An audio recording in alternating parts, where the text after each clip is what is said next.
समय की बात है। एक घमंडी व्यक्ति शहर से पढ़ लिख कर अपने पुराने गांव आया।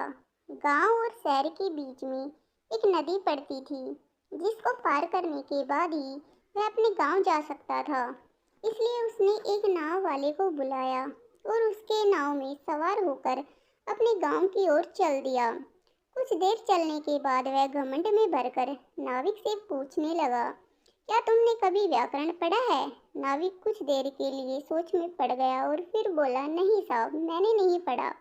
घमंड और अहंकार से भरे हुए व्यक्ति ने हंसते हुए कहा, फिर तो तुमने अपनी आधी जिंदगी व्यर्थ में गंवा दी।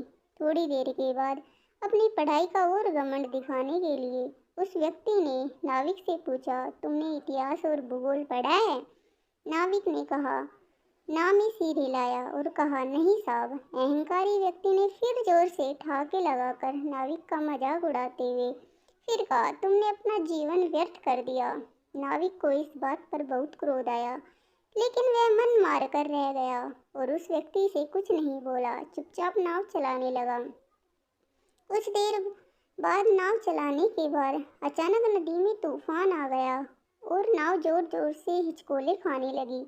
यह देखकर नाविक ने चेहरे पर छोटी सी मुस्कान के साथ ऊंचे स्वर में उस व्यक्ति से पूछा, साहब, आपको तैरना भी आता है या नहीं?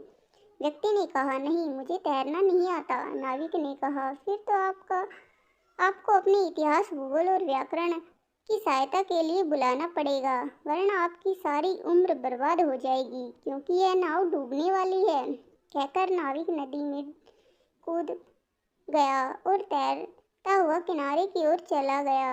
इस कहानी से हमें यह शिक्षा मिलती है कि कभी भी अपने ज्ञान पर व्यर्थ का अहंकार प्रदर्शित नहीं करना चाहिए और किसी को अपने ज्ञान के बल पर नीचा नहीं दिखाना चाहिए।